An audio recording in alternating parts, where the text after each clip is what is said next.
Hey everybody, Lindsay here, week 3. Happy dance, happy dance. We're getting closer to game day. July is right around the corner. I cannot believe it. So week 3 was better. Week 3 was better. Week 2, you guys know I struggled a little bit. The mental game hit me, especially with my first open water session that I did. But I fought back this week. I knew that I am my only limit, and I had to keep pushing forward because, I paid for this. I signed up for this. I wanted this to be a challenge for me, so buck up and do it, right? We can do hard things, and that's what I keep telling myself. We can do hard things. So this week, went out to Kill Creek, took a buddy who's actually going to be doing the triathlon with me as well, but at the same time met up with some females who were there too for Win for KC, training and doing the same thing that we were. There are lifeguards on duty. It was an amazing experience, mainly because we knew we were safe at all times. The lifeguards kept their head on a swivel, making sure that all of us were safe and that we were acting appropriately in the water, that we were sighting, that we weren't going off course. If we did go off course, they were really good about redirecting us the best they could, knowing that when you're in the water, you do get a little disoriented, especially if you don't really have that sighting aspect down, or if you're not comfortable putting your head in the water, or, all those things that we talked about last time as well, like the breathing. If you're still struggling with a lot of that, it's really easy to get disoriented in the water. Well, that said, my thing that I struggled with this week was actually something that I stressed to you guys last week not to do. And so shame on me, because with this heat and the humidity that we've seen in the Midwest the past couple of weeks, I cannot believe that I let myself get dehydrated that day. I worked outside all day and I just didn't drink enough. So when I got in that water, I made it about 75 yards, and all of a sudden it was like I got this wicked cramp in my side. And I'm talking, it was very, very uncomfortable. And I've had 2 children, and this was very, very uncomfortable. It hurt bad. So I made it back to the shore. So I did the 200 yards or whatever it is at Kill Creek around the buoys that they had set up. And I had to get out. I had to go lay down on the concrete for probably about a good 5 minutes and try to work that side cramp out. And I'm just really positive it was just because I was dehydrated. I had not drank enough that day. So that said, yeah, I messed up that day. But I won't mess up again. Now I have felt the effects of what dehydration can do and how it can hurt our overall performance. And not only that, how it can really, really slow us down and make us feel like we can't push through. I was able to get back in the water after I worked the cramp out. Like I said, it took about 5 minutes. And then I made it around again. And, so I ended off doing my 500 meters in open water. I took plenty of breaks. I'm still excited. I still count that as a victory. Did I do it nonstop? No. Nope, I didn't, but I did it, and that's all that matters. And I want you to know that I talked to a gentleman, an older gentleman that was there, a more mature gentleman, who has done tries all over the country, and we were talking about the open water swim, and he looked at me, and he was like, just remember that this is your swim. I was like, this guy's right. This guy's right. I can take this at my own pace. So my new look at this is, it's going to be my warm-up. It's the first thing we do, you guys. We have to really, really conserve our energy and keep our reserves because we've got a long way to go even after that 500 meters in the water. So I'm all about the chicks that can go hard and go all for it and have that stamina to do it. But I'm really looking at that open water swim as my warm-up. And we talked about that, and he was like, I think that's a good strategy for you, especially as a newbie. But not only that, I'm looking at our entire race, not as my warm-up, but I'm looking at it as my race.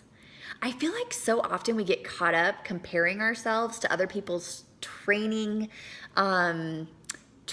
strategies and training progress, and gosh, everybody posts their, the times that they've accomplished, and it's all great because I'm the same way. Like, I love that. I do that for my own personal accountability, and so that way I can celebrate those victories. It's not to make anyone feel like their personal best is any less awesome than my personal best.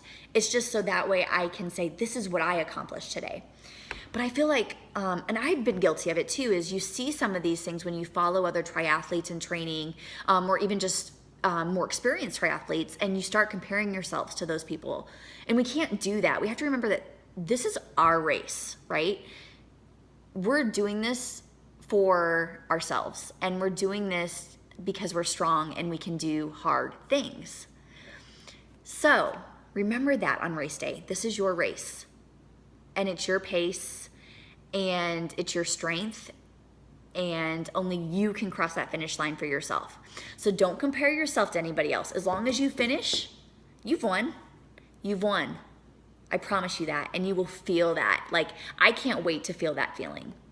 I'm not there to win first place. I'm there to finish, because I know that is a huge win for me in itself. So I hope you guys feel the same way.